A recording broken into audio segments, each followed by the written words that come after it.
Assalamualaikum warahmatullahi wabarakatuh.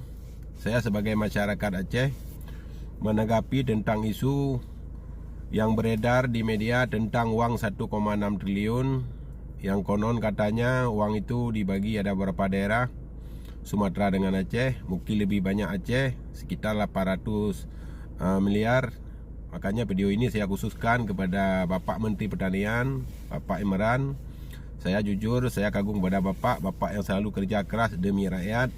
Tapi ada oknum-oknum yang di bawah yang selalu menyembunyikan kebenaran demi keuntungan mereka sendiri. Saya lihat dalam beberapa dekade ini, saya sudah banyak melihat contoh kejadian di Aceh.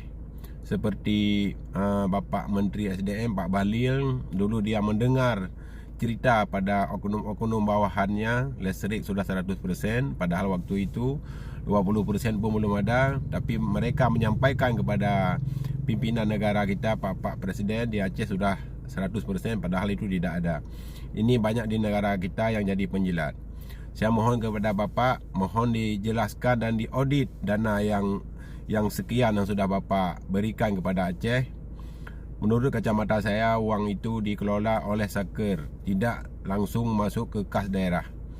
Dan karena hal ini saya sampaikan kepada Bapak, biar ini jelas, karena masyarakat Aceh banyak yang awam. Saya lihat di media banyak yang menuduh pemerintah seakan-akan uang itu sudah digelapkan. Padahal uang itu semua dikelola oleh Saker ataupun balai di Medan ataupun di Banda Aceh. Uang itu semuanya dikerja lewat perusahaan BUMN, Badan Usaha Milik Negara. Dana itu tidak dikerjakan oleh kontraktor lokal ataupun kontraktor di daerah Aceh. Dana itu semua dikelola oleh orang-orang yang di pusat, orang-orang bawahan Bapak. Jadi uang itu tidak ditender di daerah masing-masing, tidak ada. Uang itu ditender di sektor masing-masing. Dan dalam hal ini saya mohon kepada Bapak Mendagri selaku kontraktor pelaksanaan Rahab Rekon Aceh. Oh, bukan kontraktor Bapak ya, salah. Bapak sebagai koordinator untuk Aceh, ini mohon jangan tutup mata ya, jangan mengambil keuntungan atas penderitaan orang Aceh. Dan kami mohon kepada pemimpin-pemimpin yang ada di pusat, stop, jangan lagi madu dombakan pemimpin Aceh dengan rakyat Aceh. Karena rakyat Aceh banyak juga yang awam, yang kurang mengerti tentang ekonomi dan pelaksanaan Rahab Rekor di Aceh. Jangan diatasnamakan orang uang sudah diberikan kepada orang Aceh, ternyata uang itu masih dikelola oleh oknum-oknum di bawah kementerian. Ini contoh dengan uang yang Bapak sampaikan. Saya sudah jejaki, uang itu tidak pernah masuk ke kas daerah. Tolong Bapak diaudit, tidak pernah masuk ke kas daerah. Uang itu masuk ke Saker masing-masing. Saker itu dikelola oleh orang pusat semua. Misalnya kan Saker irigasi, itu dikelola oleh Saker. Perusahaan itu perusahaan BUMN semua. Masyarakat Aceh hanya menerima manfaat. Misalnya membuat irigasi, dialirin air, cuma itu yang dimanfaat, tidak dikerjakan oleh pemerintah daerah. Jadi masyarakat sekarang banyak mengiring opini seakan-akan pemerintah sudah menghabis uang itu dan sudah menggelapkan uang itu. Padahal secara peraturan itu tidak ada dan tidak bisa.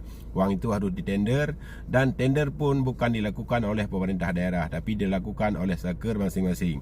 Saker itu semuanya di bawah kementerian masing-masing. Misalnya di bawah Kementerian Pertanian ada Saker Pertanian. Jadi sekali lagi saya mohon ke Bapak Tito sebagai kontraktor yang ada untuk memenahi Aceh, ini mohon diperjelaskan ya. Karena masyarakat Aceh sudah sangat menderita, sangat tahu. Memang program pusat ingin madu dombakan antara masyarakat dengan pemimpin supaya Aceh ini hancur, biar hasil-hasil Aceh bisa diambil dibawa ke Jakarta. Dan wajar, sangat wajar kalau masyarakat Aceh marah, masyarakat Aceh memberontak, ingin pisah dari NKRI. Sangat wajar saya pikir, karena tidak ada keikhlasan, tidak ada keseriusan pemimpin pusat untuk memenahi Aceh, untuk membantu Aceh. Tidak ada keseriusan. Menurut kacamata saya, tidak ada keseriusan sedikit pun, tidak ada. Hanya yang ada di otak orang-orang pusat di sana untuk mengadu dombakan masyarakat dengan pemimpin Aceh. Itu aja di otak. Bagaimana kita kasih ngomong di media wang itu akan kita berikan sekian, tapi bukan uang yang diberikan, hanya menerima azah manfaat aja, hanya proyek aja. Proyek pun tu bisa digelapkan. Kalau kita bilang kita undang KPK untuk mengaudit itu, enggak berani KPK karena itu perusahaan negara. Perusahaan BUMN itu tidak pernah diaudit dan tidak berani KPK. KPK hanya sebatas mengaudit pekerjaan-pekerjaan yang dilakukan oleh kontraktor lokal. Dan dalam hal itu saya mohon kepada masyarakat Aceh, tolong melihat secara bijak, jangan terlalu kita memposting di media hal-hal yang tidak kita ngerti, hal yang kita tidak tahu. Inilah adalah pola-pola Jakarta untuk menghancurkan